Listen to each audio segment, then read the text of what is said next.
That felt good. I just had to do it in front of the camera. Hi. Hi everyone. My name is Wendy Ray. If you're new here, welcome to my YouTube channel. If you're not, welcome back. Also, if you're new here, please just stay and subscribe. And thank you so much, Lord. And thank you so much, Lord. Again, I'm doing it. I was about to say thank you, well, for finding this channel, and I hope you stay and subscribe. The effects of always saying thank you so much, Lord, when I'm praying. You have to say thank you a lot, by the way. Thanksgiving is a key to answered prayers. So if you do have an unanswered prayer, just thank God of the unanswered prayer and it's going to be answered. Basically, though, Thanksgiving is the key to answered prayers. You know, we keep asking for things and asking for things, but we forget to say thank you about the little that we're getting. Or thanking God for the answered prayers before you keep asking for more. So today I am doing a book review. And which book are we doing? So there is a video that there is a YouTube video that I did, and it's called Books That I've Read or Bought This Month. Not sure if that's how I called it, but it involved books. And in that, I gave a review of the books that I bought, but I did not give a review of this book because I had not read it yet. So this was the bookmark that I showed you at the time. This is the bookmark that I made. You just take a page and you insert it in there. Tell me if you want to know how to make it, but it's very simple though. I mean, you can just look at it and know what I've done. So yeah, so today we are doing a book review for It Ends With Us. And if I begin to tell you about how much I cried and all the things that made me cry in this book, this video is never gonna have an ending, honestly. First of all, I loved it. But okay, let me start by saying this is not just a romance book. You know, you're looking for a romance book for your sister who's probably like 10 years or 13 or 14 or 15. If she's not 18 yet, I mean, those people, I know they're already reading, like, you know, R-rated books. I mean, I was one of them in high school.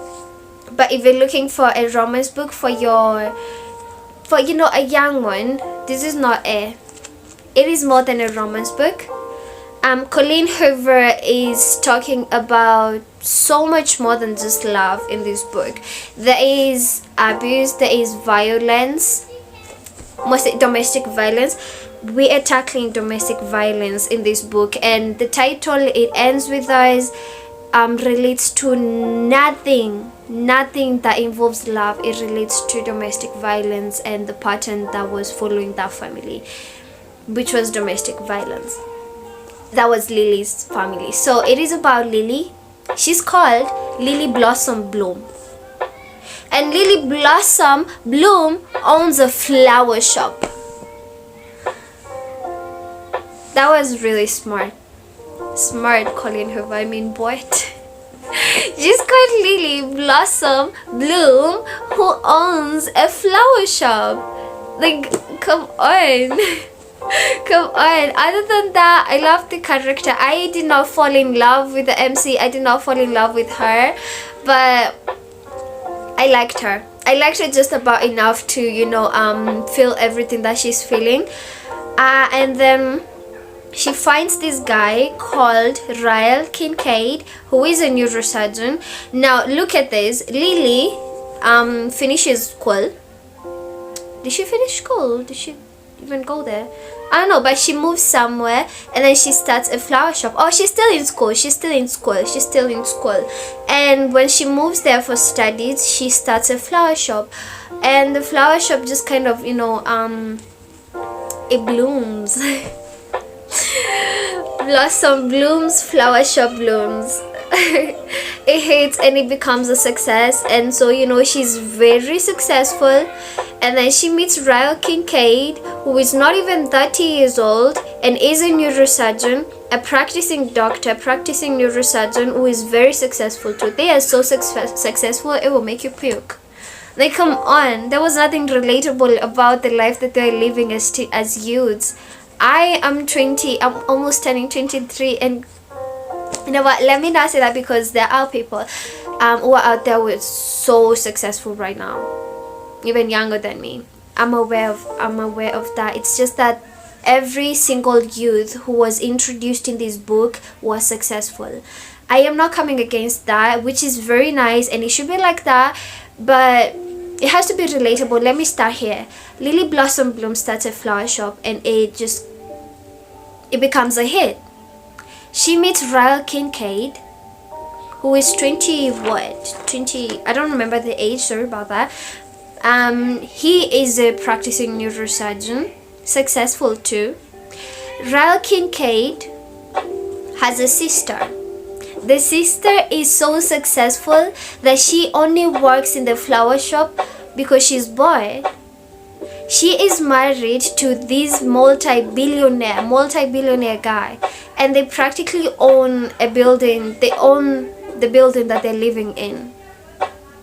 So this Ryle's sister is successful, Ryle himself very successful, and the brother-in-law is like a multi-billionaire. They can never lack. And then he's Lily, and then there's this ex from the past called Atlas, Lily's ex called Atlas. He appears later on, and he has a restaurant, and it's a hit too. No one is broke in this book. No one is broke in this book. It is not relatable when it comes to other issues that youths are facing out here, honestly. The only issue that I think she focused mainly on, she tried to focus so much on tackling the domestic abuse type issue, hence the title. The title is all about the domestic abuse thing. But other than that, I am not saying that it's not like a very romantic book. It is a very romantic book. I mean, the chemistry between Lily and Ryle is out of this world. I was feeling it and craving it. I almost went out to look for a boyfriend while I was reading about them. I would finish it and go near them. I'm like, God, I need a boyfriend. Anyway, the chemistry is amazing. It is a great romance book. It tackles the issue of domestic abuse well, but I didn't like the fact that Lily had to use their baby with Ryle. How do I put this? So Ryle was a bit abusive. Sorry, I will put a spoiler alert. Honestly, I shouldn't do this because I want people to watch this. A lot of people, but I wouldn't watch. Me personally, I wouldn't watch a review with so many spoiler alerts, and that is what I'm about to do. So oh, I should just go ahead and say it. He was a little bit abusive, Ryle, when they were together with Lily, and that is why they kind of broke up. But the only thing that made Ryle come to his senses about the whole abusive topic or issue is the fact that they had a child, a baby girl, and Lily was just there still in the bed after giving birth, asking him, would you want your daughter to keep staying with an abusive man, and all of that kind of stuff. And that's when it hits him that I probably shouldn't do this. I should probably work on it, or you know what, I don't think you'll get me, but whatever. So that's the only spoiler alert I'm gonna give. I think that part is giving away a lot. it's giving away the ending of the book, but the ending of the book is still a surprise. Come on, trust me, it will still be a surprise to you. Well, to some of them, because it is a little bit predictable though, a little bit predictable. Okay, so other than being a very romantic book tackling the issue of domestic abuse and more of like a generational curse that one family member would decide to break and say it ends with us. That's what Lily says when she first holds her baby, and she says it ends with us. That whole cycle, the domestic abuse cycle, it's going to end with both of them. And that line, when she said that, I broke down. I cried. That whole maternity scene, it was so touching. Everything she said right there. I forgot I was reading this book. I forgot I was reading a romance book. I forgot that I was reading a love story. I forgot about everything else, and I just walked in that moment, in that sentence, in that phrase, and oh my god, I cried. I also cried when, I cried a lot in some of the scenes that involved Lily and Ryle not being in terms, and as much as they wanted to, they couldn't. And then I would just remember a lot of, I kind of related to it, not the abuse part. Mine was emotional abuse. It's still abuse though. It wasn't physical abuse, it was emotional abuse. But some of the stuff that she says after that, I kind of do relate, and she would say that, and I remember myself saying that to my person before, and I remember saying that also to my diary, writing exactly what she was saying in my journal or diary, and that's what would make me cry. What next? So the other thing is, I don't know if there's anything else I need to say about it. So basically it's just that Lily meets Ryle, the very successful neurosurgeon, and then later on, Ryle, by the way, was never the guy. Okay, let me tell you about the character. So Lily is Lily, as you got from whatever I explained, the dad was a bit abusive and the mother never left or did anything, and so Lily was trying to break that cycle when she finally met Ryle, who was also as abusive as her father. So that's the cycle she was trying to break by saying it ends with us. And she loves gardening. Again, she's called Lily Blossom Bloom, who loves gardening and who has a flower shop. Come on. Anyway, so she loves gardening, and then like I told you, I didn't fall in love with the character as much, but I liked her just about enough to relate to her and feel whatever it is that she was feeling. Ryle, I did not like Ryle the first time. I did not. He was okay, we are introduced to his temper at the start of the book, but most people won't even notice that unless it's after watching this review, you know that Ryle is a bit abusive. So when you're starting to read about Ryle from the first pages, you're going to be looking for the signs, so you're going to notice them. But without getting any review, when I started, I didn't see any of those signs. It was a bit temperamental when they met. It was at the rooftop of the building that Ryle's sister owns. And Ryle also, I also didn't like him because he was more of the one-night stand guy. He was more of a one-night stand guy, and Lily wasn't. But later on, as you predicted, Ryle falls for Lily so much that he says, oh, now I do not want one-night stands, I only want you, I cannot live without you. Suddenly I am a family man, suddenly I want a baby, suddenly, come on. It becomes all of that because of a girl he likes. I mean, yeah, people can change that. I love reading about that as much as it's a cliche and most authors use that, but I still want to read it. It's still a good read. It's still emotional. As long as I get emotional, that's what I want in a book, for it to to get past this thingy and get to my emotions. That's what I wanted. But I didn't like Rel so much because of that. The things he kept saying, I was like, oh my god, if I ever met you and you said those stuff, you would be like a red flag immediately, and I would just run away from you. Run. Well, Lily did try to run, but then they kept meeting up. And surprise, surprise, the girl who offers to help Lily with her flower shop is Rel's sister, so she cannot escape him anymore. And Rel, after meeting, he comes next time and he's like, you know, I can't stop thinking about you. Like, it's a cliche though, yeah.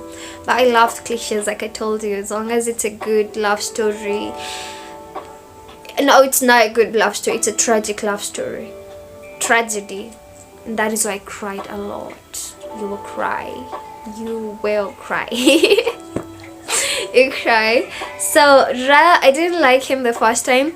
I grew on him later on, because he was honestly trying. He was trying, and I started pitying him so much, to the point of almost telling Lily, you know what, just get used to it, please don't leave him, just get used to the beating. Which is a terrible thing to think, and I felt so guilty for thinking that, because I started thinking, well, I loved him, my ex, enough to go back to the same emotional abuse, just because I would see him break down every single time when I broke up with him. And I did not want that. It moved me. But you know, most narcissists also do that.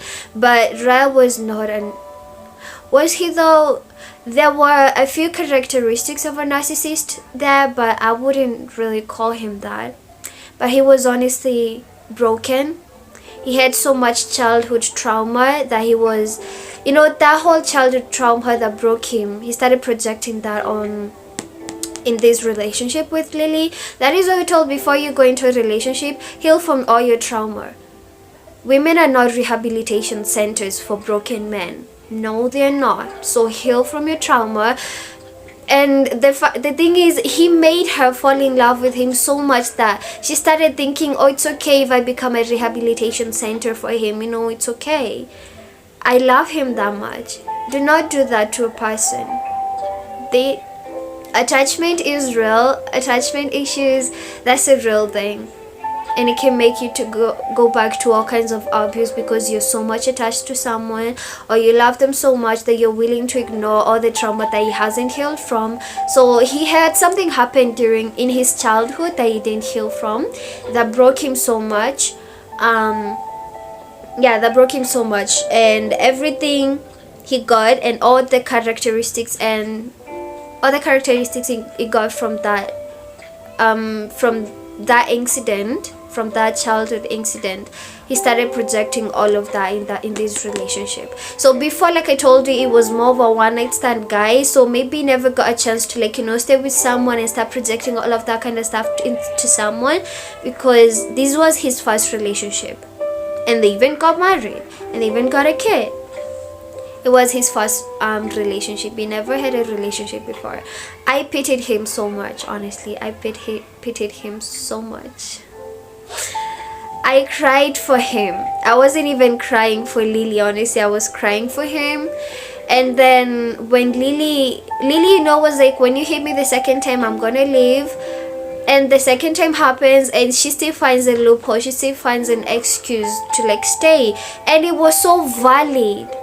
The excuse was so valid, but aren't they all valid when you're going back to an abusive man?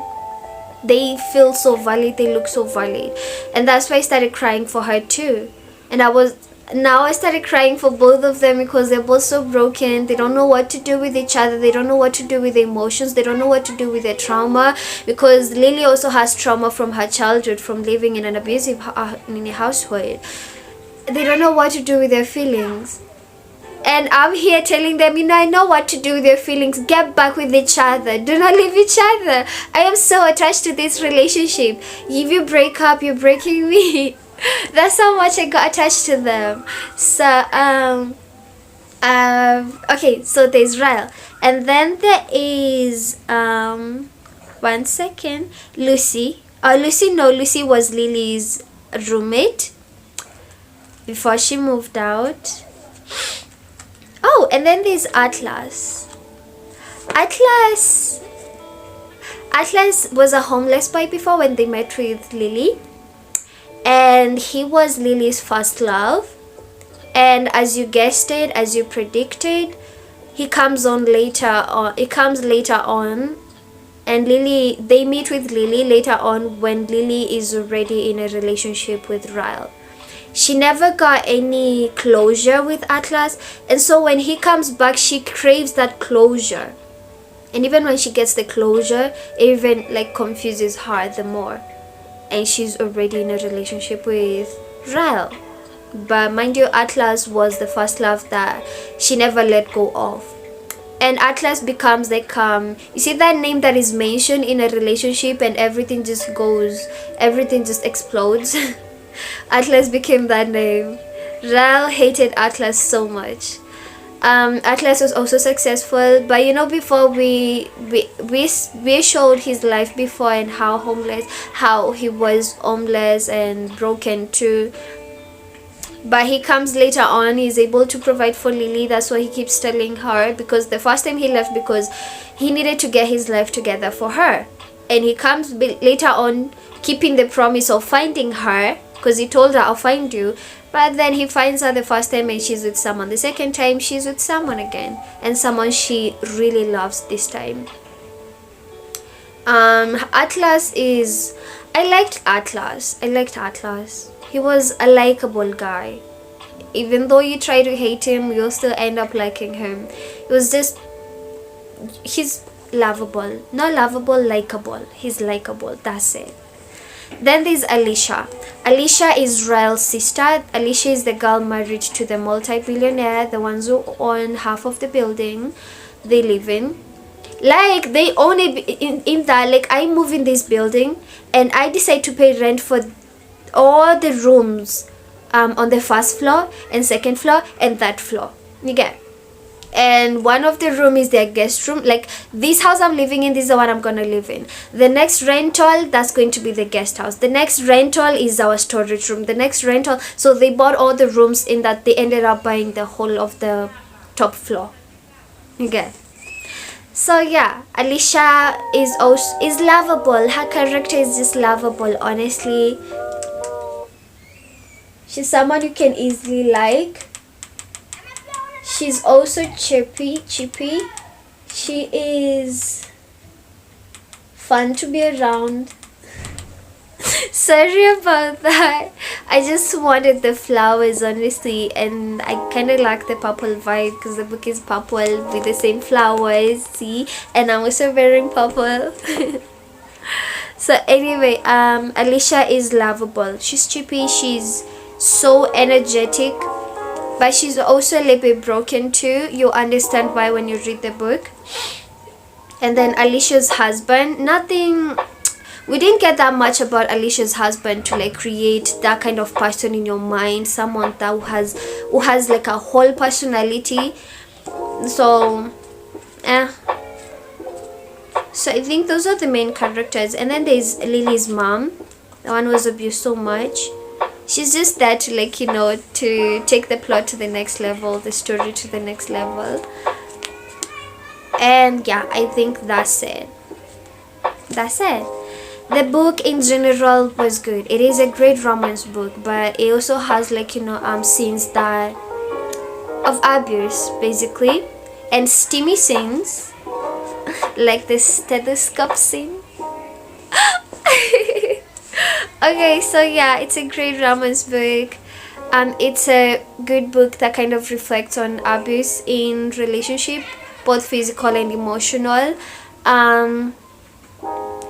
It has a good ending, by the way. Do not say, you know, if it has a bad ending, I'm not gonna read it, because sometimes I say that. But tragedy, sometimes it's kind of, I don't know, like some tragic love stories are just nice because of the tragedy, like Romeo and Juliet. And if it's famous because of that kind of tragedy, if it was just another romance or another love story that ended up with them just being together, I don't think it would be as famous. But yes, it is tragic, but it has a good ending. It's a tragic love story, but it has a good ending. You're gonna love the ending. You're also gonna hate it. You're going to be torn in between. You're gonna love it, you're gonna hate it. because you don't know who to root for here, because all of the characters are just perfection, which is kind of not a good thing in a book. All in all, I'm looking for entertainment. I'm looking for something to get to my emotions. I'm looking for something I can cry to. I'm looking for something I will love, something that's gonna keep me turning, something that's a page turner. And this book was all of that, as much as there's a few cliches here and there. Overall, it is good. I think in the previous video I gave it a 10 out of 10 just because I got so many reviews from TikTok of people loving it, nothing negative to say about it. But right now I'm gonna give it a okay, it's my first Colleen Hoover book and I just loved it. Honestly, I loved it. If you want to get back to reading books, by the way, this is the perfect book to start with. Actually, yeah, start with this. It's gonna make you want to read more and more, trust me. If you want to go back to reading novels you used to and you stopped, or if you want to start reading books, start with this one. It's gonna help you go on a roll of reading novels and purchasing them, finding them, looking for them, hunting them down. It's gonna make you hunt down more books, either her books or other books. But Colleen Hoover is the goat. So yeah, overall, 8 out of 10. 8 out of 10. 8 out of 10. So thank you so much for watching this book review, and see you next time, either doing another book review or poem narration or something else, I don't know, but see you next time. Thank you so much for watching this far. Love you.